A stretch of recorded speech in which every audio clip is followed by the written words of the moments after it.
warahmatullahi wabarakatuh. Alhamdulillahirabbil alamin. Allahumma sholli ala sayyidina Muhammad wa ala sayyidina Muhammad. Siang hari ini kita akan berbincang-bincang, rileks, santai. Tidak ada suasana yang paling menarik kecuali suasana keilmuan. Walaupun siang hari, tapi suasananya suasana keilmuan. Mudah-mudahan berkah semua. Kedatangan tamu terhormat pada siang hari ini, di samping kanannya ini adalah Kiai Iskandar Zulkarnain. Mondoknya bukan 15 tahun, bukan 17 tahun, tapi insya Allah 20 tahun ya, 20 tahun.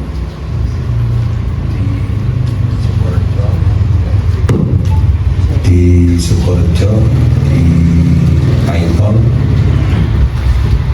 dan punya pengalaman luar biasa di lingkungan pondok dan organisasi.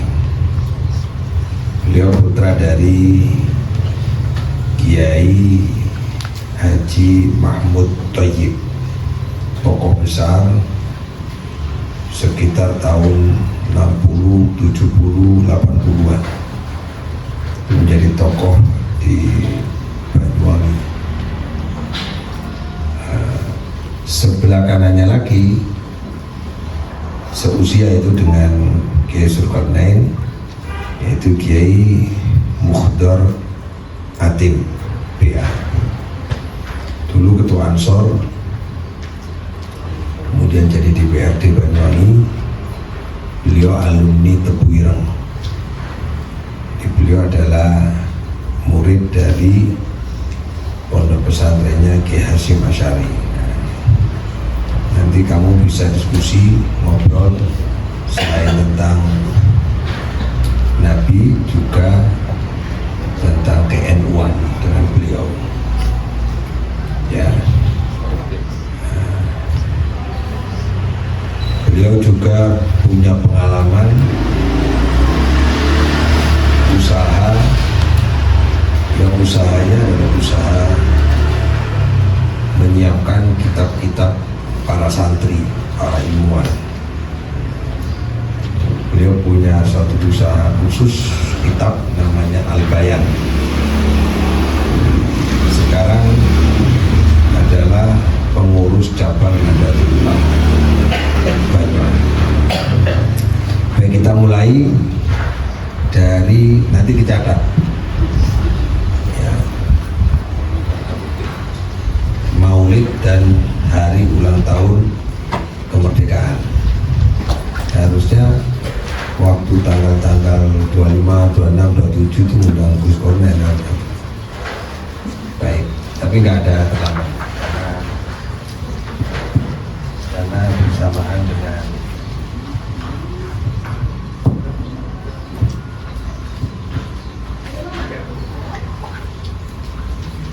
kita mulai dari Gus Kornen.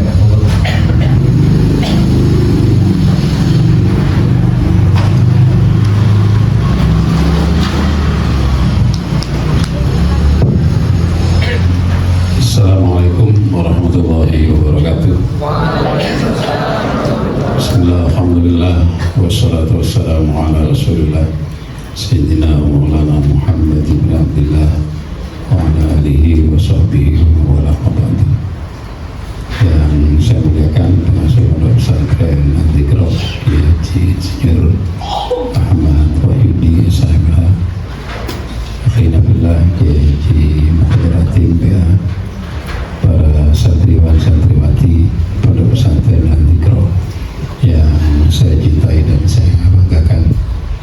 Di hari yang mulia ini, mari kita sejenak bersyukur kehadirat Allah Subhanahu wa Ta'ala, karena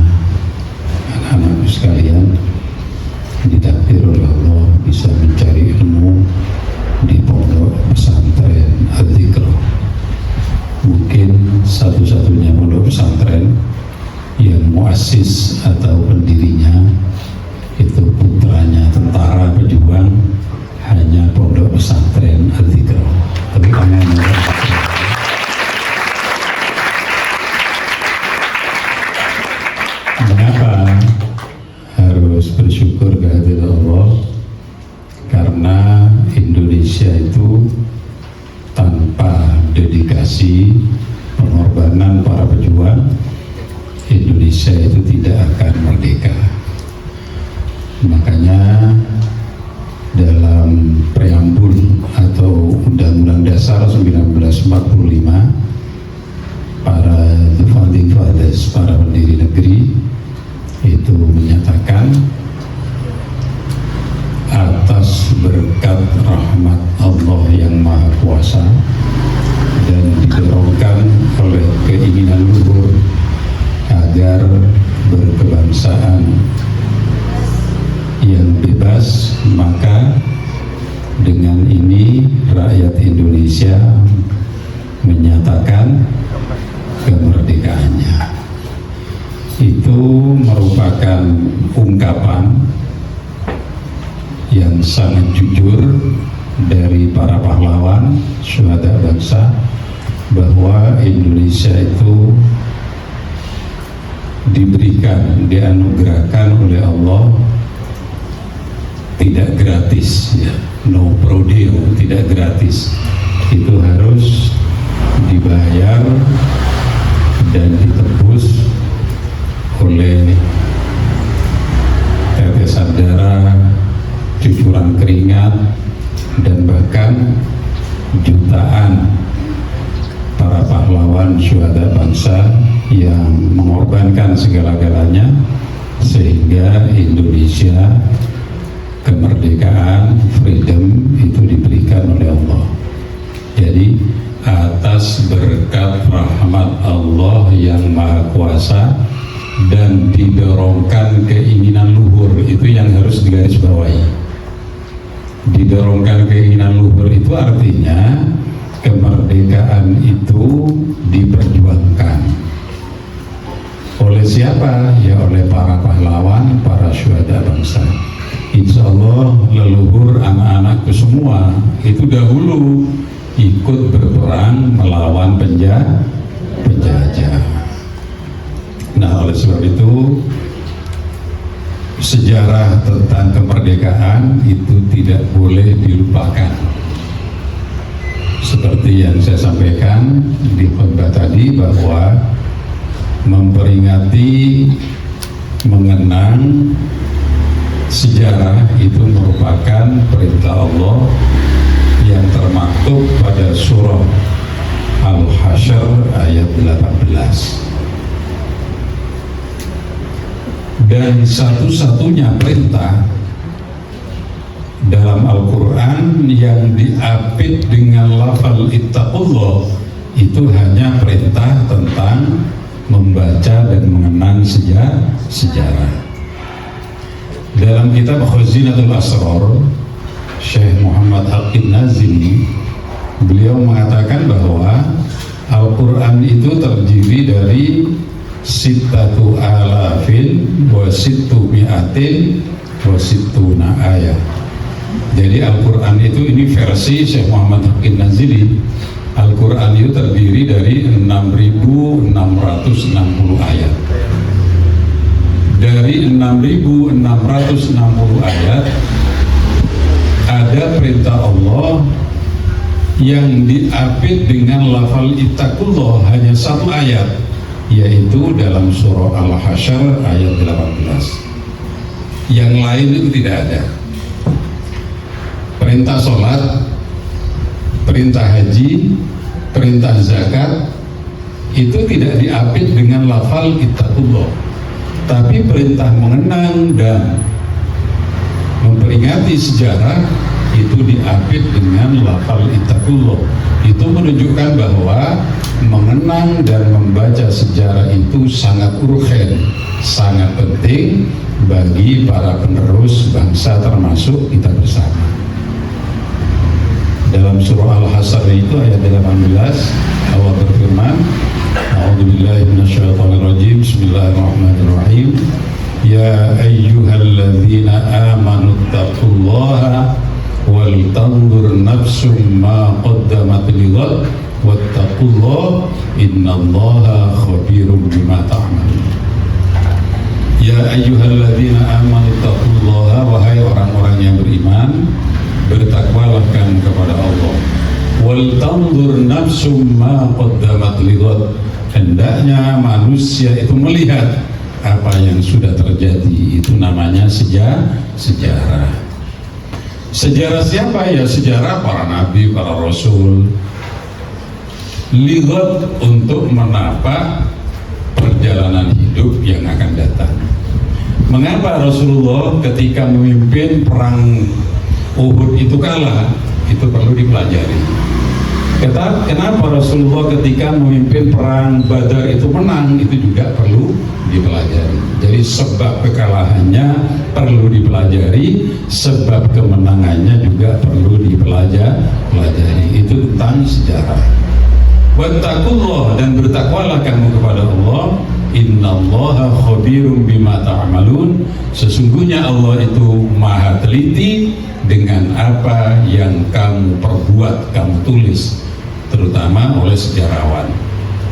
Mengapa Allah itu menggunakan kata khabir, diksi teliti? Karena sejarah itu mudah dikurangi, sejarah itu mudah ditambah, sejarah itu mudah diputar balikkan. Nah, akhir-akhir ini di media sosial, di YouTube itu sudah banyak yang menyelewengkan sejarah bahwa Pangeran Diponegoro itu diklaim pejuang dari satu kelompok. Tengku Umar juga begitu, Imam Bonjol juga begitu. Jadi jauh sebelumnya Allah itu sudah mengingatkan bahwa sejarah itu mudah ditambah, sejarah itu mudah dikurangi, dan sejarah itu mudah diputar balikkan. Itu pentingnya sejarah. Oleh sebab itu, anak-anakku, Anda semua adalah penerus generasi bangsa. 20-30 tahun yang akan datang, Indonesia itu akan dipimpin oleh anak-anakku sekalian. Oleh sebab itu, sejarah itu perlu benar-benar diperingati, direnungkan, dihayati, sehingga sejarah itu menjadi darah daging pengetahuan baik lahir maupun batin. Yang pertama. Yang kedua, tentang sejarah kelahiran Nabi besar Muhammad sallallahu alaihi wasallam. Nabi Muhammad itu satu-satunya pemimpin yang dideklar, diproklamirkan oleh Allah dalam Al-Quran. Allah berfirman, laqad ja'akum rasulun min anfusikum azizun 'alaihi ma 'anittum harisun 'alaikum bil mu'minina raufur rahim. Jadi satu-satunya pemimpin di dunia yang dideklarasikan oleh Allah, dipublish, dideklar oleh Allah, pemimpin yang benar-benar azizun 'alaihi ma 'anittum, merasakan apa yang dirasakan oleh rakyat. Harisun alaikum, Rasulullah itu selalu berkeinginan agar umatnya itu semua masuk surga tanpa terkecuali. Itu hanya Nabi Muhammad sallallahu alaihi wasallam. Untuk itu di bulan Rabiul Awal ini patut kita bersyukur kehadirat Allah Subhanahu wa taala, berterima kasih kepada Nabi Muhammad sallallahu alaihi wasallam karena beliau dinobatkan satu-satunya pemimpin yang perasaannya benar-benar ada di dalam perasaan rakyat yang dipimpin atau umat yang dipimpin, dan beliau satu-satunya pemimpin yang punya keinginan agar umatnya besok semua masuk surganya Allah. Nabi yang lain tidak ada. Nah, oleh sebab itu lalu Allah selanjutnya berfirman, laqad kana lakum fi rasulillahi uswatun hasanah. Demi sungguh telah ada di dalam jiwa dan kepribadian Rasul uswatun hasanah, yaitu teladan yang baik. Siapa yang harus meneladani Rasulullah, mencontoh Rasulullah? Yaitu para pemimpin, baik pemimpin formal maupun pemimpin non formal. Pemimpin formal itu mulai dari kepala desa sampai presiden. Pemimpin non formal itu mulai ustadz, ustadzah, gus, ening, bunyai, kiai, itu pemimpin non formal. Jadi yang harus meniru Rasulullah adalah para pemimpin, Karena negara ini baik tidaknya itu berada di tangan pemimpin, bukan rakyat, tapi yang menentukan baik dan tidaknya apa? Negara ini adalah pemimpin. Makanya kata Nabi, sinfani minan nas, idza saluha saluhan nas, wa idza fasada fasadan nas, al ulama wal umara. Jadi di tengah-tengah masyarakat ini ada dua kelompok.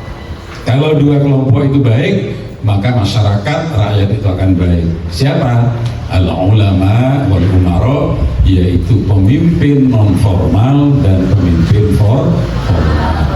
Jadi baik tidaknya Indonesia terserah kepada kepala desa, camat, bupati, gubernur, menteri, wakil presiden dan presiden. Terserah kepada ustadz, ustadzah, ening, agus, punyai dan yai. Insya Allah kalau semua itu kompak, semua baik, mempunyai keinginan yang sama agar supaya bangsa ini menjadi baldatun thayyibatun wa rabbun ghafur, insya Allah keinginan itu akan diberikan oleh Allah. Saya rasa itu mungkin ada yang perlu ditanya, jadi silakan. Jadi kuncinya Nabi Muhammad ini adalah Nabi yang dideklar, diumumkan, ya, diumumkan laqad ja'akum rasulun min anfusikum azizun dan seterusnya. Siapa yang mau menanyakan tentang sosok Nabi Muhammad SAW? Ada?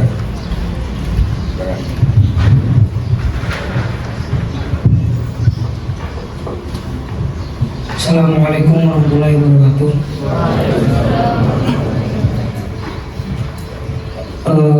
Rama izin bertanya Ustaz, mengapa alasan Nabi Muhammad itu suatu pemimpin yang dipublis oleh Allah Subhanahu wa Ta'ala?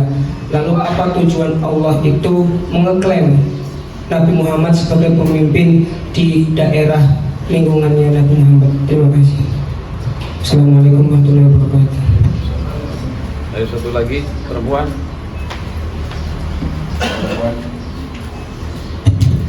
Yang perempuan? Gak ada?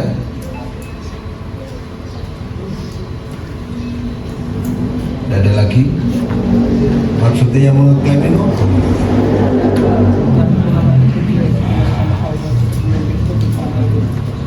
Yang mengklaim di daerahnya itu maksudnya? Untuk menjadi pemimpin Di daerahnya ya apa? di kalangan Nabi Muhammad itu, sehingga Nabi Muhammad itu menjadi idola para umatnya.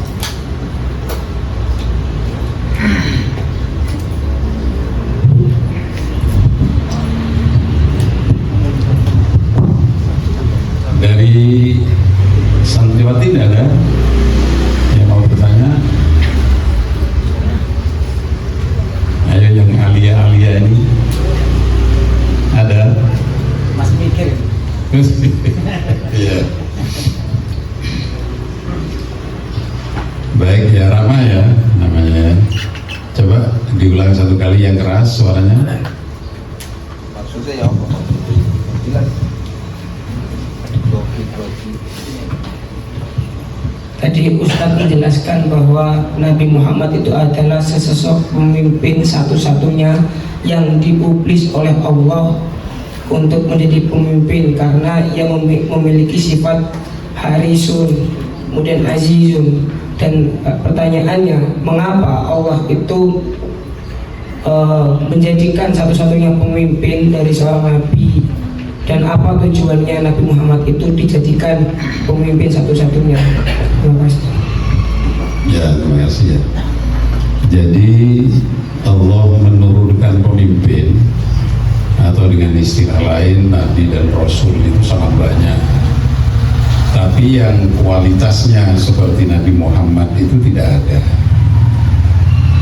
Jadi satu-satunya Nabi dan Rasul yang kualitasnya melebihi Nabi-Nabi dan Rasul yang lain hanya Nabi Muhammad Sallallahu Alaihi Wasallam.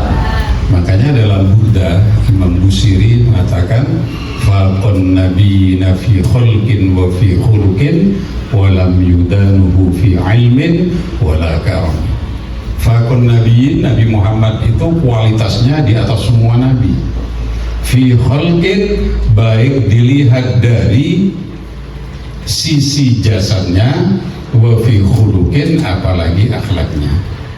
Walam yudanuhu fi ilmin wala karami, dan tidak satupun nabi dan rasul itu yang mendekati ilmu dan mukjizatnya Nabi Muhammad. Jadi para nabi dan rasul yang diutus ke dunia ini, ilmunya dan mukjizatnya semua di bawah Nabi Muhammad sallallahu alaihi wasallam. Dari Nabi Muhammad itu jasadnya, akhlaknya melebihi nabi-nabi yang lain. Contoh sekarang jasadnya, tidak ada tangan nabi dan rasul selain Nabi Muhammad yang bisa mengeluarkan air yang sangat jernih, segar, harum, tidak ada.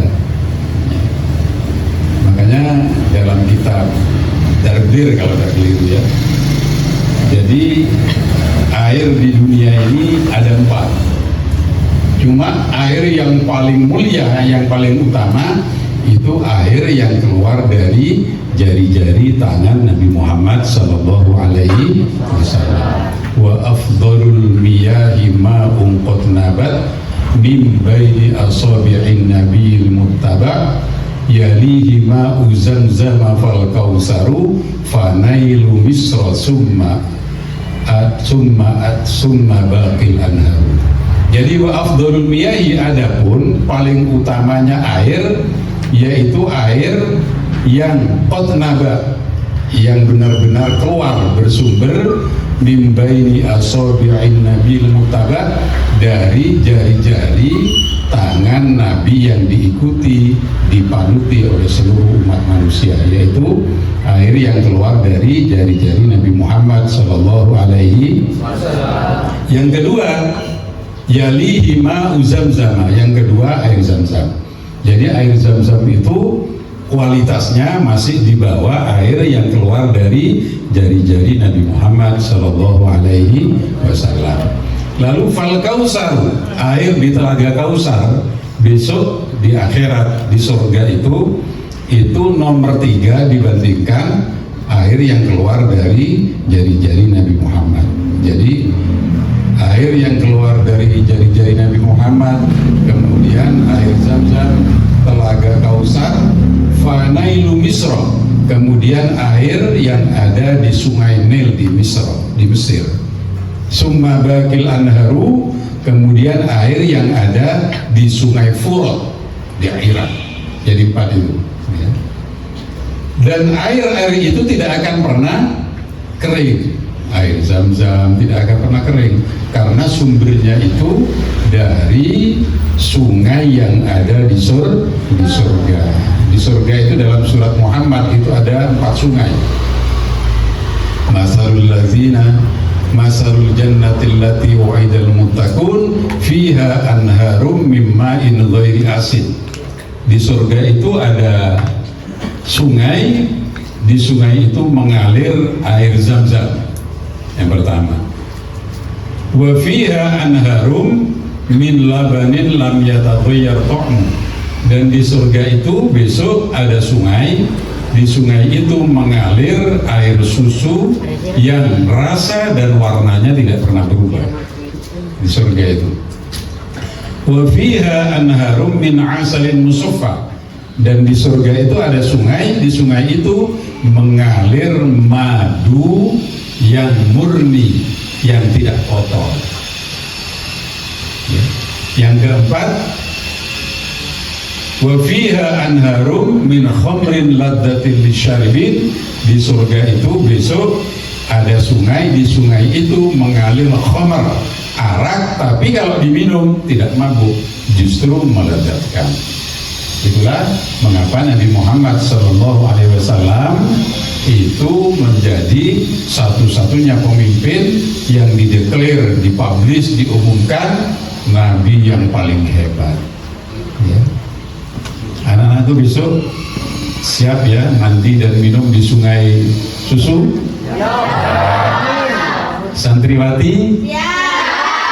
Mandi dan minum di air madu? Iya, siap ya. Itu sebabnya ya, hebat Nabi Muhammad itu. Nabi Muhammad itu Nabi kita. Kita menjadi umat yang mulia karena nabinya paling mulia. Dalam tiba itu yakunu khairul anbiya wa ummatuhu khairul umam. Karena Nabi Muhammad itu nabi yang terbaik, maka umatnya adalah umat yang terbaik. Itu kira-kira jawabannya ya. Mungkin dari perempuan Ada lagi, ya. mohon izin. Enggak, sebentar Gus. Ada kaitannya dengan ini soalnya. Ya.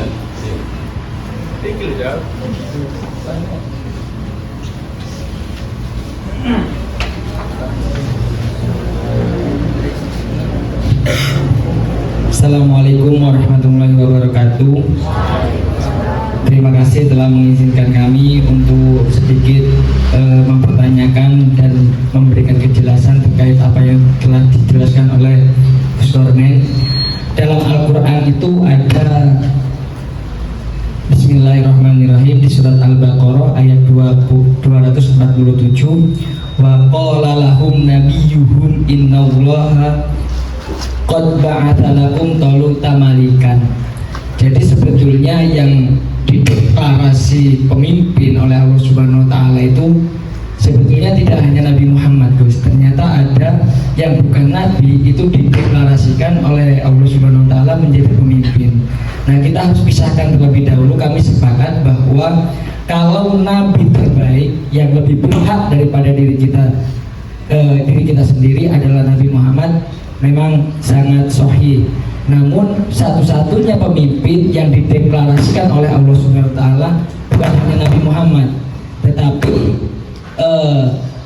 kata malikan, dalam malikan itu kan yang mengatur, yang mengurus, yang memerintah dan lain sebagainya, itu ternyata dideklarasikan oleh Allah Subhanahu wa taala adalah Talut. Sempat dipertanyakan kenapa Talut yang dijadikan malikan. Dalam pertanyaannya, qalu anna yakunu lahul mulku alaina wa nahnu ahaqqu bil mulki minhu wa lam yu'ta sa'atan minal mal. Jadi pada dasarnya bagaimana kok Talut itu bisa memerintah kita padahal kita lebih berhak daripada Talut. Sedangkan Talut itu tidak memiliki harta, tidak memiliki kekuasaan, dan kita punya kekuasaan.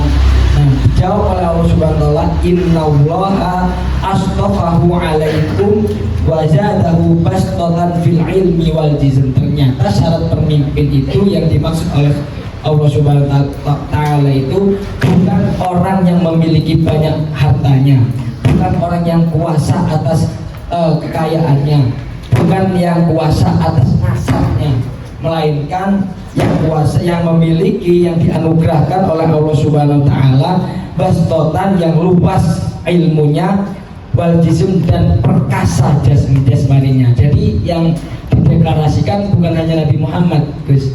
Ada Talut ini yang menjadi pemimpin. Mungkin itu tanggapannya Gus Dormen pribun. Terima kasih. Ya, terima kasih. Tepuk tangan ya.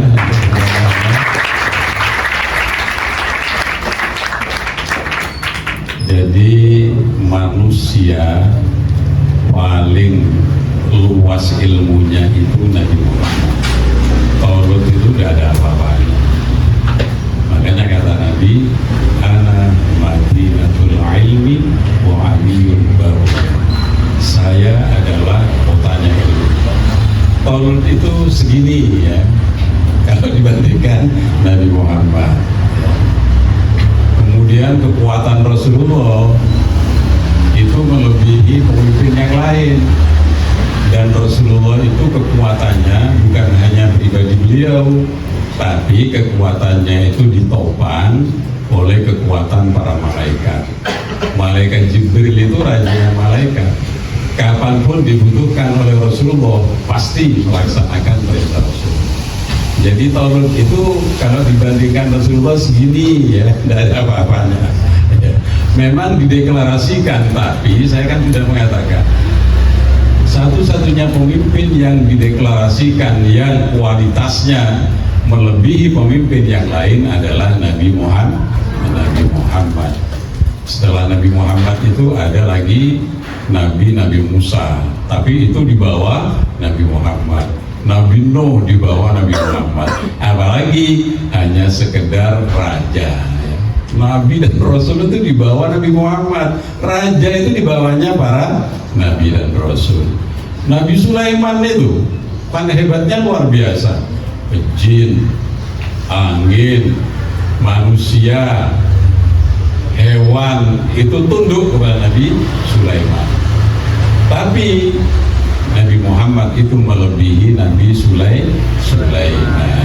Ya, itu kira-kira ya jawabannya. Berarti kan dideklarasikan juga. Oh iya, cuma saya sampaikan satu-satunya pemimpin yang dideklarasikan yang kualitasnya luar biasa hanya Nabi Muhammad.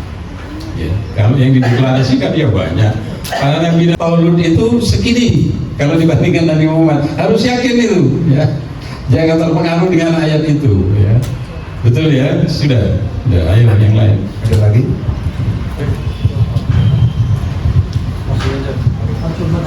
Assalamualaikum warahmatullahi wabarakatuh.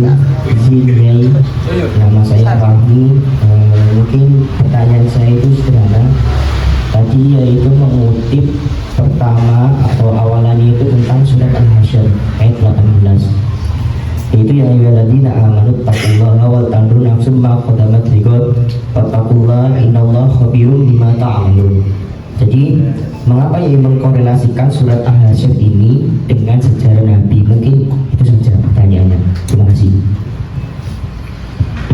Jadi maqaddamat itu semua perbuatan kejadian di dunia yang sudah berlalu, itu artinya sejarah. Jadi kita mempunyai sejarah, orang tua kita mempunyai sejarah, pemimpin kita mempunyai sejarah, para nabi dan rasul kita juga mempunyai sejarah. Jadi sejarah umat manusia, mulai kita pribadi sampai para nabi dan rasul, semua pemimpin yang ada di dunia ini masuk kepada maqaddamat apa yang sudah terjadi. Itu artinya sejarah. Mungkin itu ya. Ya. Yang dikaitkan dengan sejarahnya Nabi. Iya. Nabi Muhammad itu termasuk sejarah itu. Jadi maqaddamat apa yang sudah terjadi. Yang sudah terjadi itu kan artinya sejarah. Ya itu ya. Ayo yang perempuan ini. Itu, ya Itu.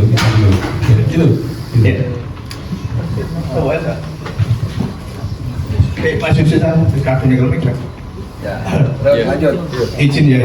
Tadi kan Yai sempat menyebutkan bahwa rakyat itu akan baik ketika pemimpinnya baik.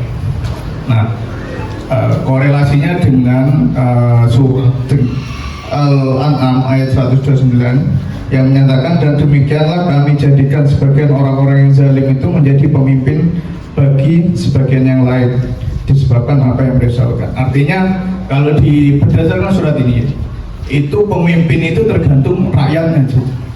Ketika rakyatnya tidak bagus, justru akan melahirkan pemimpin yang tidak bagus. Itu juga dikuatkan dengan beberapa hadis, antara lain sebagaimana keadaan kalian, seperti itulah pemimpin kalian. Nah, maksud kami dalam Islam itu, mumpung ini dalam rangka akan dilaksanakannya pilkada, ini perlu ya dikasih edukasi bagaimana cara kita melihat pemimpin dan kaitannya dengan itu tadi, agar kita terbebas dari pemimpin-pemimpin yang zolim, yang sebagian daripada kita itu sendiri. Mungkin itu. Assalamualaikum. Ya, itu yang dijadikan satu.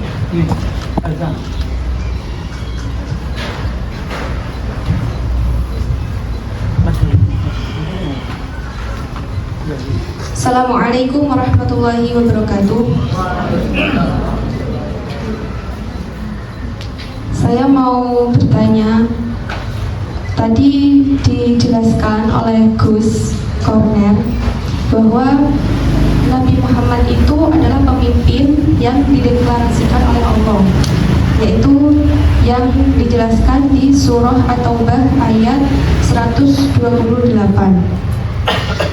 Saya mau menanyakan, di akhir surah itu menyebutkan Raufur Rahim, yang dalam ilmu nahwu shorof i'rabnya itu sebagai sifat dari Rasul Raufur Rahim. Nah, pertanyaannya, Raufur Rahim itu pasti kita sudah ketahui bahwa Raufur Rahim itu adalah Asmaul Husna, sifat Allah. Dalam surah lain, surah Al-A'raf ayat 180 menjelaskan walillahi asmaul husna.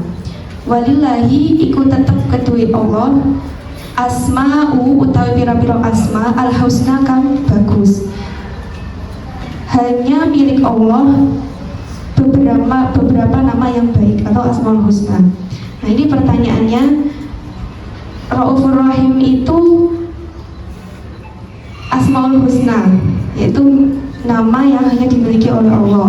Kenapa Nabi juga diberi sifat sama dengan Allah gitu? Terima kasih. Assalamualaikum warahmatullahi wabarakatuh. Ya, tepuk tangan ya untuk pertanyaannya. Jadi kalau menurut hadis Nabi, baik tidaknya sebuah negara atau bangsa itu terserah kepada baik tidaknya pemimpin, baik pemimpin formal maupun non formal. Lalu ayat tadi yang disebutkan, kenapa kok sepertinya ayat itu memberitahu kepada kita bahwa rakyat itu ikut menentukan warna dan corak pemimpin, kan begitu ya? Ya. Yaitu sekarang itu sedang terjadi di berbagai negara, khususnya Indonesia.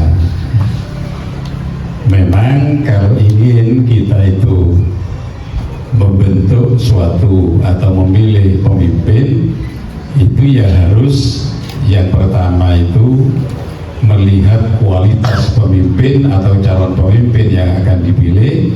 Yang kedua, pilihan itu tidak harus tergantung kepada cuan. Apa cuan itu? Kepada uang. Yaitu ikut mewarnai ya, ikut mewarnai aja. Tapi kalau aslinya yang menentukan baik dan tidaknya sebuah negara itu pemimpin. Tapi kalau prosesnya dengan cara ya sogoh ya, itu pengaruhnya luar biasa kepada pemimpin ya. Tapi di era sekarang memang memilih apa saja itu tidak bisa terhindar dari uang. Mau nyalon apa saja, kalau kalah uangnya kalah. Saya itu pengalaman sudah 3 kali itu kalah. Makanya dalam kitab Al-Jami' Shaghir Rasulullah itu mengatakan begini, sayati 'alan nasi zamanun la yuqimur rajulu fihi dinahu wa dunya illa bitananir wa tarahib. Akan datang suatu zaman kepada manusia, di zaman itu manusia tidak akan sukses memperjuangkan baik untuk kepentingan dunia dan akhirat kecuali pakai dinar dan dirham, pakai uang. Dzikra ini tidak akan berkembang kalau tidak ada uangnya. Ya kan? Sudahlah, Gus Ning terkenal bagaimanapun nyalon DPR, kalau dananya kalah ya kalah. Itu sudah eranya sekarang ya, era sekarang seperti itu. Iya, yang membuat rusak ya. Akhirnya karena pemimpin itu yang punya keinginan menjadi orang nomor satu, baik di tingkat kabupaten, kota, gubernur, ya harus mengeluarkan uang. Kalau sudah banyak mengeluarkan uang, itu biasanya ingin mencari cara mengembalikan modal yang sudah dikeluarkan. Itu eranya. Era itu tidak bisa ditentang ya kayaknya era itu. Jadi memang sekarang seperti itu. Kemudian Asmaul Husna ya, dalam hadis Bukhari itu disebutkan begini: Inna lillahi ta'ala salah satu mi'ati khuluqin faman akhudha wahidan minha dakhala jannah wa ahabbuha ila Allah as-sakha. Jadi Allah itu mempunyai 300 sifat, 300 akhlak. Barang siapa yang mengambil satu akhlak saja dari akhlaknya Rasulullah, dia akan masuk surga. Akan tetapi akhlaknya Allah maksudnya akhlaknya Allah yang paling disenangi oleh Allah adalah sifat dermawan. Jadi mengapa Rasulullah itu disifati Raufur Rahim? Karena yang menyifati itu yang mempunyai Asmaul Husna, yang mempunyai Allah sendiri. Karena Allah sendiri ya nggak apa-apa, karena yang punya gitu, yang punya. Dan Rasulullah itu adalah wakilnya Allah Subhanahu wa Ta'ala. Jadi Nabi Muhammad itu orangnya baik, kasih sayang. Raufur Rahim itu orangnya baik, orangnya kasih sayang, bukan hanya kepada manusia, kepada alam semesta. Rasulullah juga kasih sayang. Untuk saya mungkin cukup di sini ya. Nanti dia mundur ini ya. Mari kita sampean orasi dulu. Nanti biar ada pertanyaan. Masih ada. Ya. Sampean masih banyak minat ya.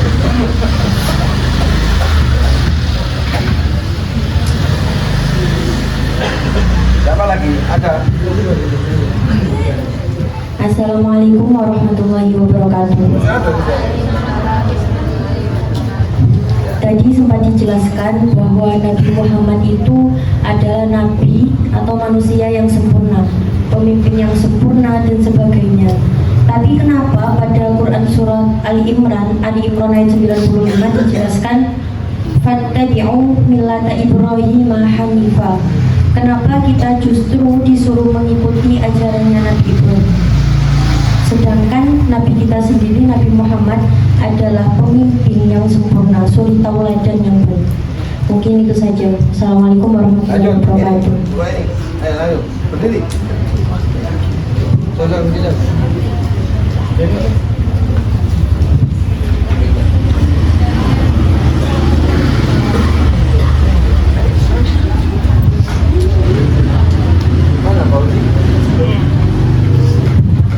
Assalamualaikum warahmatullahi wabarakatuh. Izin bertanya, Kiai. Nabi Muhammad kan dijadikan Allah sebagai pemimpin. Pemimpin di dalam Al-Quran itu ada imam, amir, khalifah, dan juga rois. Saya ingin bertanya, apa perbedaan 4 kata tersebut, dan Nabi Muhammad itu termasuk rois, amir, khalifah, atau imam? Ya, ayo.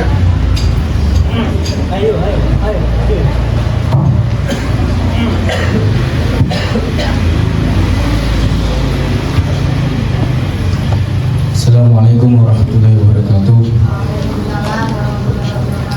Izin bertanya, seringkali kita dengar di kalangan masyarakat ketika kita memperingati kelahiran Nabi Muhammad itu disandingkan dengan kata maulud. Jika kita lihat makna dari kata maulud, itu adalah yang dilahirkan. Maulud ini jika kita lihat dari ilmu sorof, dia bersigot isi maf'ul, maf'ulun mauludun, yang bermakna yang dilahirkan. Menurut saya, ketika kata maulud ini disandingkan dengan kata Nabi untuk memperingati kelahiran Nabi Muhammad, itu kurang cocok, karena tidak mungkin ketika kita memperingati kelahiran Nabi Muhammad pada tahun, contohnya Maulid memperingati kelahiran Nabi Muhammad besok ini menggunakan kata Maulid. Tidak mungkin kita memperingati kelahiran Nabi Muhammad yang Nabi Muhammad itu dilahirkan pada tahun 2024 ini. Di dalam kamus At-Taufik ada kata lain yang menurut saya lebih cocok untuk disandingkan dengan kata An-Nabi, yaitu kata milad dan juga kata maulid. Ketika kata maulid itu dia bersigot isim makan ataupun isim zaman yang menunjukkan makna tempat atau makna waktu, berarti menunjukkan bahwa waktu atau tempat kelahiran Nabi Muhammad. Ketika kata milad itu dia lebih dikhususkan untuk menjelaskan, menunjukkan makna waktu wiladah, yaitu waktu kelahiran. Berarti ketika kata Nabi itu disandingkan dengan kata maulid ataupun milad menunjukkan bahwa waktu kelahiran Nabi Muhammad. Jadi pertanyaannya, menurut Yai, yang mana yang benar ketika kita menggunakan kata maulud untuk memperingati Nabi Muhammad, kelahiran Nabi Muhammad, atau menggunakan kata milad ataupun maulid tadi? Sudah?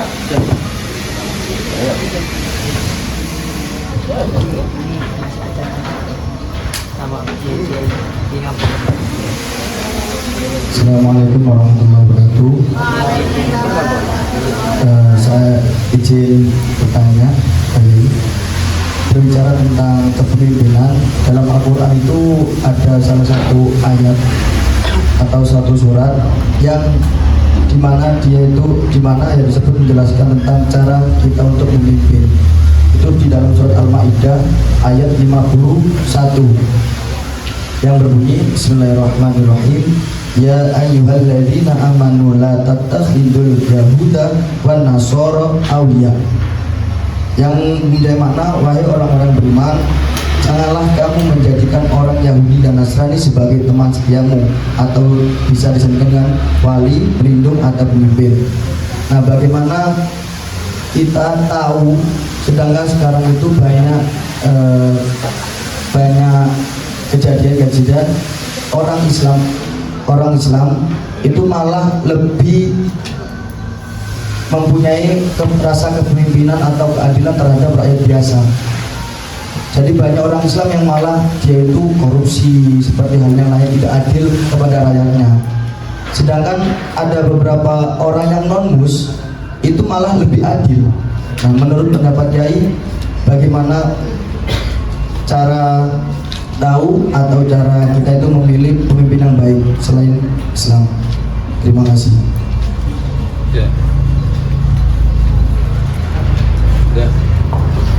Cukup ya. Yang pertama apa tadi? Ya, ada lampu LED tadi. Tadi perempuan ya yang pertama. Apa itu? Dapat diulang.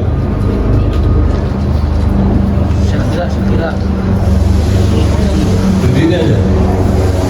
Ya. Tapi kata Ibrahim Hanifah. Ya. Ayat itu agak spesifik ya, tentang mengikuti ajaran Nabi Ibrahim yang berupa khitan, sunat. Itu biasanya para kiai, para dai, para mubaligh itu mengaitkan dengan peristiwa khitan. Nabi Muhammad itu kan Nabi terbaik. Kenapa harus mengikuti Nabi Ibrahim? Nah, ada perintah gitu, yaitu itu ada spesifikasi tentang mengikuti sunnah Nabi Ibrahim tentang khitan. Ya, masalah khitan itu spesifikasinya. Terus ya lebih baik mengikuti Nabi Muhammad, karena kalau mengikuti Nabi Ibrahim belum tentu sebaik Nabi Muhammad. Tapi kalau mengikuti Nabi Muhammad pasti sudah tercakup di dalamnya Nabi Ibrahim. Jadi kalau mau mengikuti pemimpin yang terbaik sekali ya, terus yang ke bawah itu bisa kena semua. Kira-kira begitu ya. Terus yang kedua apa tadi itu? Perbedaan Amir ya, apa itu lagi? Khalifah ya. termasuk Amir, Khalifah, Rasul. Nabi Muhammad itu Rasul ya. Jadi ada Sayyid, ada Amir, ada Imam, ada Khalifah. Cuma yang tertinggi itu adalah Rasul. Karena Rasul itu diberi kelengkapan namanya mukjizat ya. Jadi kalau Amir, Khalifah, Sayyid itu tidak ada mukjizatnya. Kalau Rasul itu mukjizat, kalau Nabi itu irhas, kalau wali itu karomah, kalau ulama itu ma'unah. Nabi Muhammad itu Sayyidul Anbiya wal Mursalin. Jadi pemimpinnya para nabi dan rasul. Kira-kira begitu. Kemudian yang terakhir, Cara memilih pemimpin yang baik. nah itu memilih pemimpin dunia ya, memilih pemimpin dunia. Memang Rasulullah itu pernah bersabda begini, al-adlu hasanun walakin fil umara'i ahsan.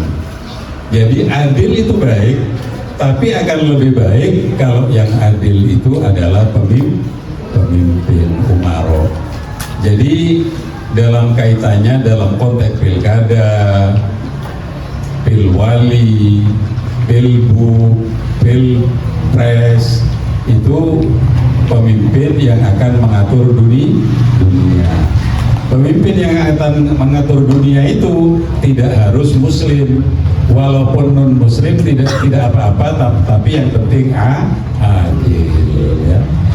Itu khusus untuk pemimpin dunia, bukan agama ya. Kalau mau sholat, memimpin sholat itu harus seagama. Itu khusus untuk mengatur dunia atau pemerintahan. Mungkin yang lain sudah ya, cukup ya. Mari.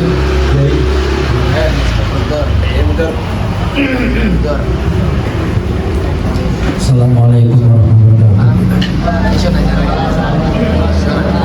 Assalamualaikum warahmatullahi wabarakatuh.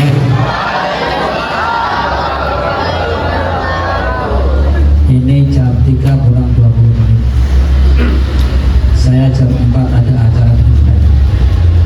Saya tidak memaparkan sebagai yang disampaikan oleh Kiai Kornel tadi. Saya ingin tanya saja kepada sekalian. Mas-mas ini bangsanya bangsa apa? Mbak-mbak bangsanya bangsa apa? Ada yang bisa menjawab siapa yang memberikan nama Indonesia?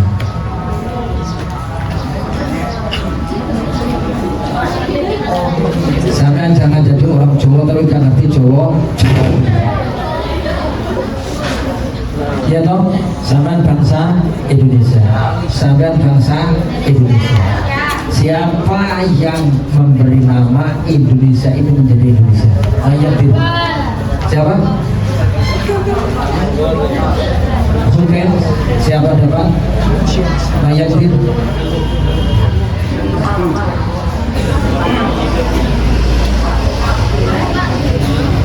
Ada yang benar? Guys, satu itu PR buat sampean. Yang kedua yang ingin saya tanyakan kepada sampean, ini persoalan sejarah.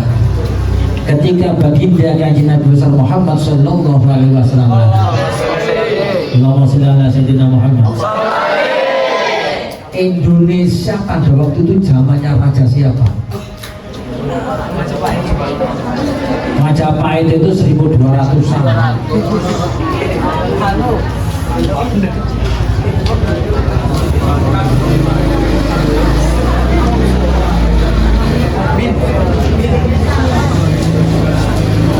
Biasanya tuh saya bawa dompet ini tidak bawa dompet saya ini. Yang bisa saya kasih uang biasanya begitu. Enggak bawa dompet saya. pada waktu zaman Kanjeng Nabi Muhammad lahir, Indonesia pada waktu zamannya siapa? Yang paling tua Apa paling tua? Serah. Kerajaan Kutai. Kerajaan Kutai. Kerajaan Kutai itu setelah kerajaan yang dipimpin oleh Purnawarman. Kalau Kutai Tarumanegara itu di Kalimantan Timur. Ada yang mengerti Nabi Muhammad lahirnya tahun berapa? Masehi. Tahun Masehinya tahun berapa? 200. Tahun berapa? 200. Tahun berapa? Kalau saya tanya, saya ulang-ulang berarti sama keliru. Nabi Muhammad lahir itu tahun 571 Masehi. Ketika itu Indonesia pada waktu zamannya, pada waktu itu Indonesia dipimpin oleh Wongso Silent yang mampu membuat candi yang namanya Candi Borobudur. Jadi waktu zaman Kanjeng Nabi Muhammad lahir, wong Jawa, orang Indonesia itu sudah memiliki teknologi yang sangat tinggi. Sampai yang tahu Candi Borobudur yang sangat dahsyat itu tidak ada semennya, tidak ada pakunya, tidak ada sama sekali. Itu batu digandeng, batu dikunci dengan batu dan seterusnya. Itu pada waktu zaman Kanjeng Nabi Muhammad lah, sudah sangat luar biasa. Berikutnya, di dalam sejarah itu jas itu ada dua. Di dalam apa? Di dalam sejarah jas itu ada dua. Ini Kak Saman kalau saya tanya kira-kira bisa jawab nggak? Jas apa saja? Jas itu ada berapa? Ada berapa? Ada dua. Terus jasnya itu jas apa saja? Dalilnya itu laisa minna man lam yarham saghirana wa lam yuwaqqir kabirana. Jas di dalam sejarah itu ada berapa?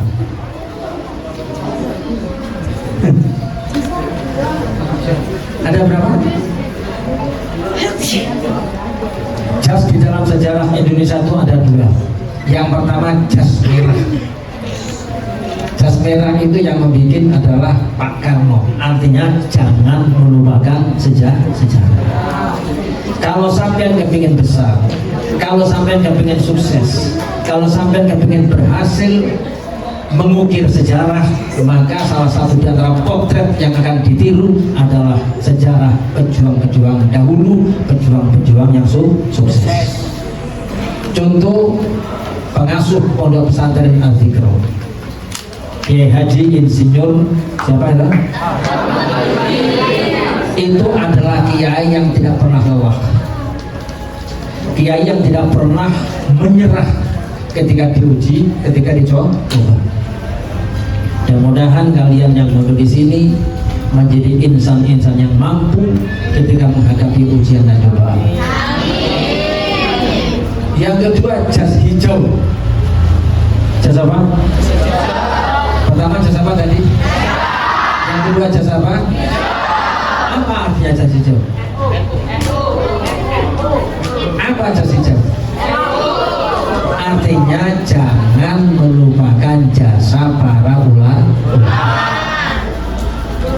Sampai tahu sejarahnya pesantren.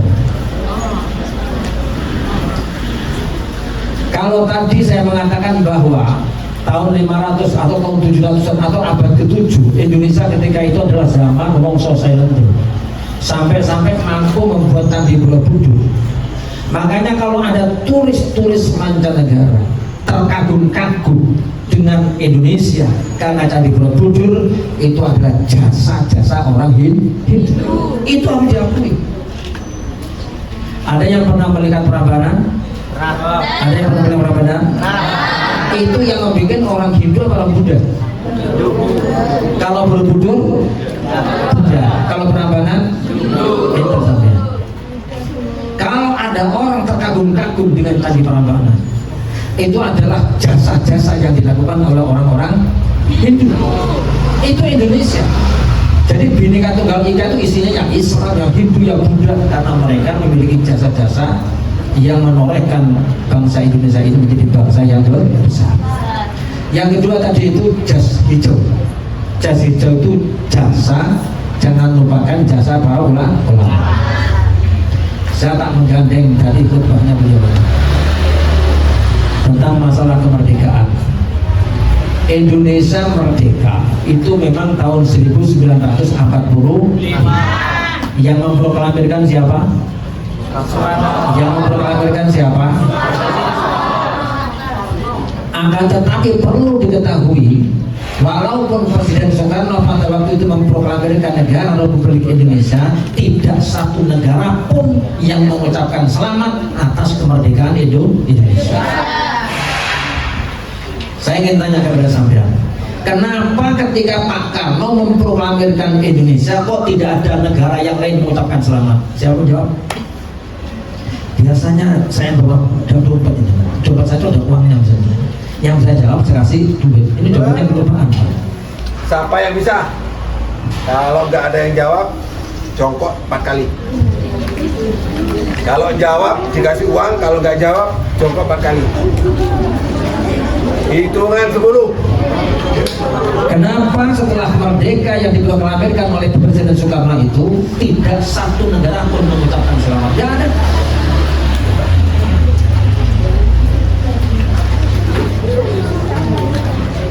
Yang bisa saya kasih 100.000. Nanti uangnya kan nanti. 1, 2, 3,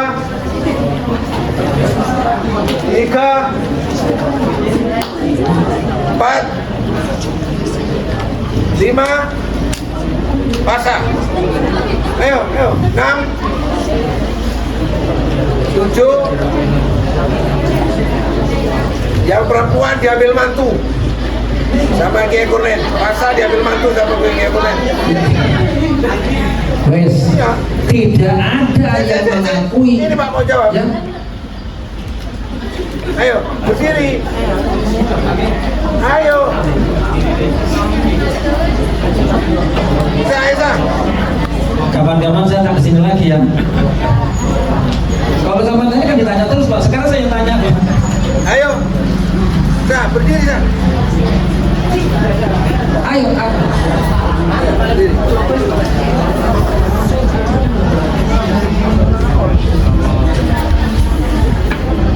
Kenapa tidak ada satu negara pun yang memberikan ucapan selamat ketika proklamasi diproklamirkan oleh Bapak Presiden Soekarno? Ayo Sa, berdiri Sa. Salah enggak apa-apa. Salam dulu. Bukan bunyi. Nggak bunyi. Udah jalan.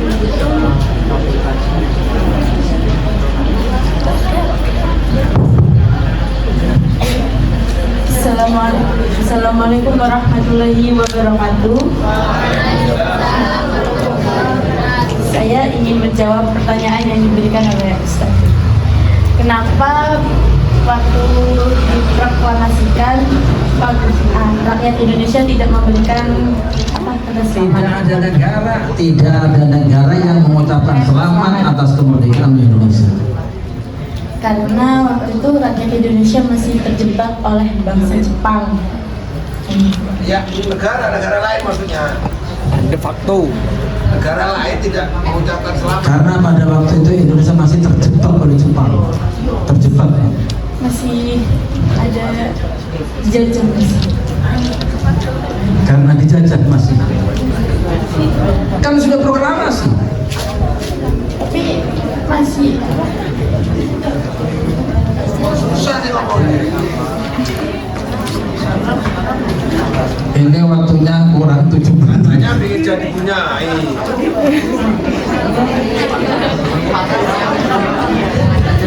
Andai kata angka itu 10, jawabannya ini nilainya 20.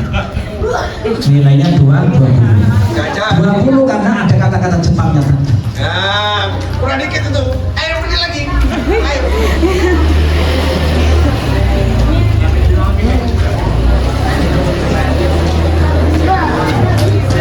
Sudah cukup.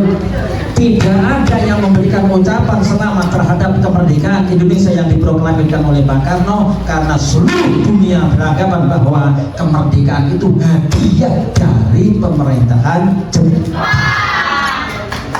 Tidak sedikit.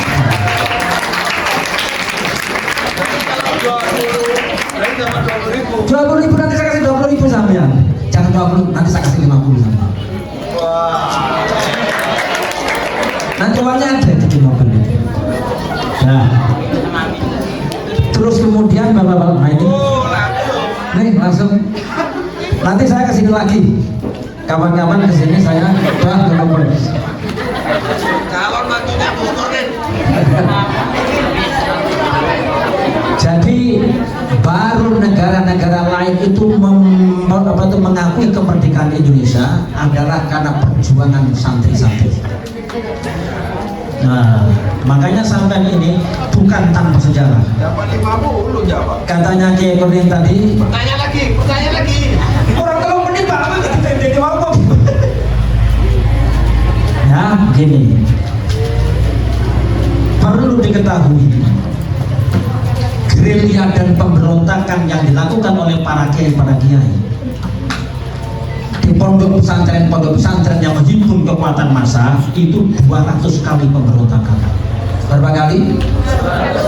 Pondok pesantren ketika itu di samping menjadi lembaga pendidikan, pondok pesantren juga menjadi pusat perjuangan. Makanya abahnya Kiai Kurniawan ini bukan berilmu saja, tapi pandai silat. Oleh karena itu di sini di samping sampai belajar ilmu juga sampai belajar silat. Harus itu.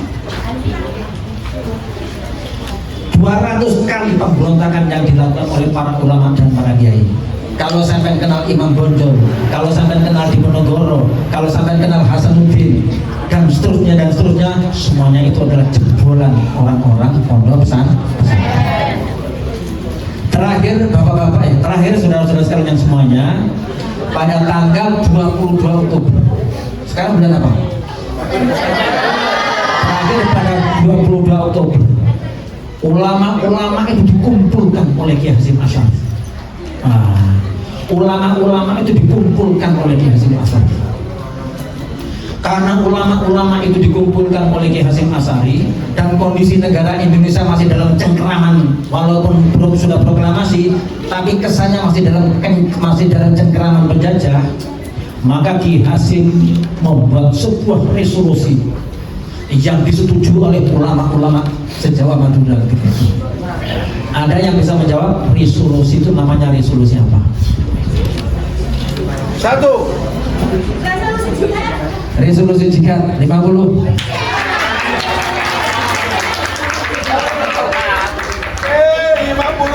Allahumma shalli ala sayyidina Muhammad. Dari resolusi jihad, akhirnya terjadi perjuangan yang sangat luar biasa. Arek-arek Surabaya yang namanya Bung Tomo itu santrinya Kiai Hasyim Asy'ari. Seandainya Bung Tomo itu tidak santrinya Kiai Hasyim Asy'ari, seandainya takbir Bung Tomo itu tidak mendapatkan rekom dari Kiai Hasyim Asy'ari, gak laku di masyarakat. Tapi berhubung yang mengobarkan itu dan yang meminta itu dari Kiai Hasyim Asy'ari, takbirnya Bung Karno mampu menggerakkan semangat heroisme Indonesia. Akhirnya tanggal 22. Awas.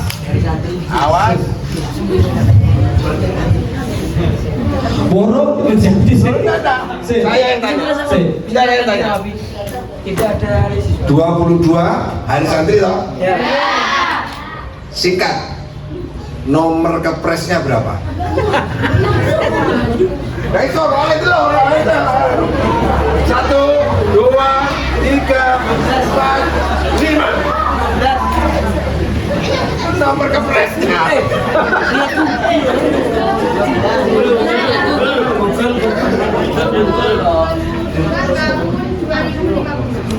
Mari wis. Ya tergantung. Benar. 50. Ya.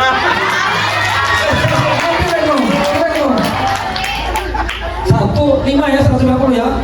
Wes cukup. Saya kesini lagi saya tak bawa banyak. Ini kurang 2 menit. Saya ditunggu oleh orang tua. Saya nanti datang ke sini harus dalam suasana yang lebih menyenangkan lagi. Harus siap-siap ya. Harus siap.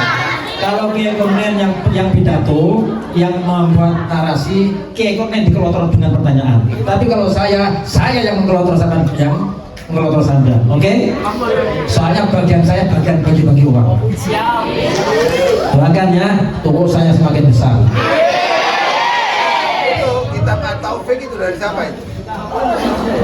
Ya. Nah, saya kira juga begitu. Saya sebetulnya ingin lebih lama lagi bertemu dengan sampean semuanya. Ingin lebih tukar pikiran dan pandangan dengan sampean semuanya, tapi karena waktu saya mohon maaf yang sebesar-besarnya. Jadi saya punya utang 150, ini nanti saya kasihkan teman-teman. Yang kamu punya sama tadi ya? Ya. Kurang lebihnya saya mohon maaf. Assalamualaikum warahmatullahi wabarakatuh. Ada satu ya yang belum saya jawab tadi, masalah maulud, milad, maulid ya. Kalau menurut saya yang bagus itu menggunakan isim zaman. Maulid Nabi besar Muhammad Sallallahu Alaihi.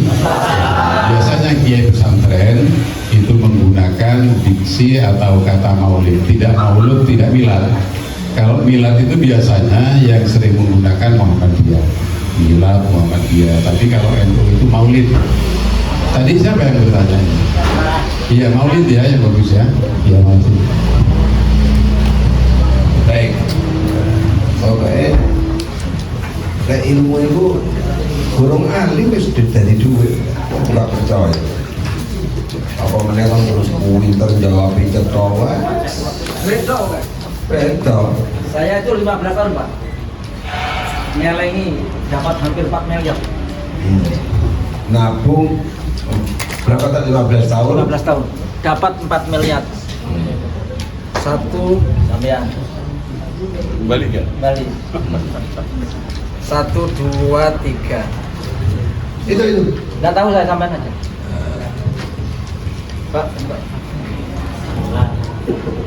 Satu lagi nih, 2 atau ini? Ya. Iya. Satu lagi kan? Satu lagi. Satu pertanyaan lagi. Oh benar. Ya terserah jenengan. Ini juga lebih ya. Ya lebih. Satu lagi pertanyaannya. Ya. Naila. Ayo santriwan ini. Kalau ini bisa menjawab, Nah ini cepet-cepetan. kalau bisa menjawab, saya isi dompet sama kasih. Saya isi deh Pak. Saya sini.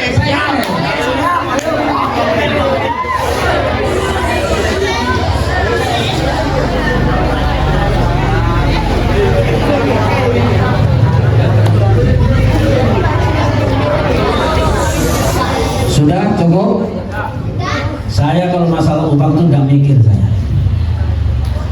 Negara yang paling maju di muka bumi ini bukan Amerika. Negara yang paling maju sekarang ini bukan Jerman. Tapi negara yang paling spektakuler sekarang ini adalah negeri Cina. Maka tidak heran kalau Rasulullah kemudian bersabda, "Utlubul ilma walau." Saya kepingin tanya kepada sampean, siapa yang bisa menjawab tri sukses Cina? Setengah juta. Siapa yang bisa? Hitungan 5. 1, 2, 3. PNU Saka tuh duduknya naik. 4.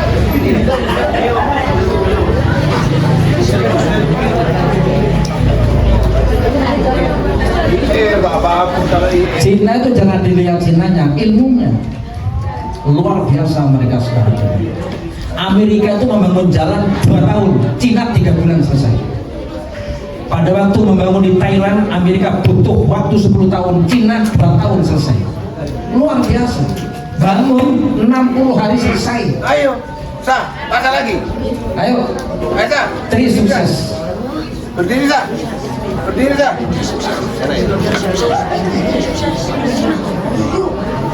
Jangan biarkan isi dompet itu pulang dalam keadaan masih ada isinya. Coba. Oh, mantap. Yang pertama itu disiplin dalam belajar. Yang kedua disiplin dalam teknologinya itu berkembang, terus berkembang. Terus. Gak usah tolak-tolak. Ayo 500.000. Loh, kenapa? Kenapa? Teruskan dulu.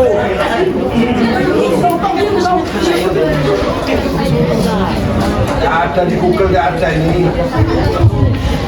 Ada 3 kunci sukses dan ini dikembangkan oleh Deng Xiaoping sehingga membuat revolusi Cina sangat luar biasa, maju 30 tahun sekarang menyalip seluruh negara-negara maju di dunia. Ayo. Pakai bahasa Inggris.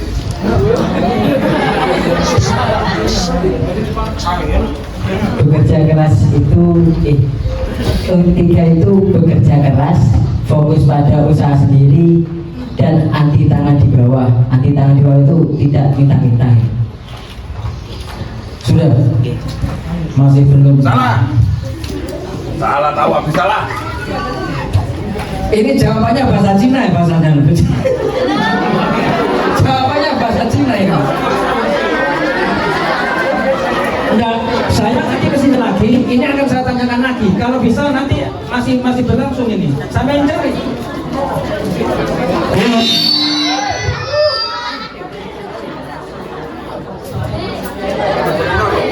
Iya, saya kira cukup itu dulu ya. Saya udah enak hati saya, jadi boleh omongan. Kalau sampean ini bahasa Cinanya ang ain miao ciu xiao xian. Wes, saya kira cukup begitu. Pertanyaan itu akan saya ulang nanti ketika ketemu lagi. Oke? Kurang lebihnya saya mohon maaf karena saya ditunggu jam 4 di pengajian di sana. Kurang lebihnya saya mohon maaf. Wallahul muwaffiq ila aqwamit thoriq wal afwa minkum. Wassalamualaikum warahmatullahi wabarakatuh.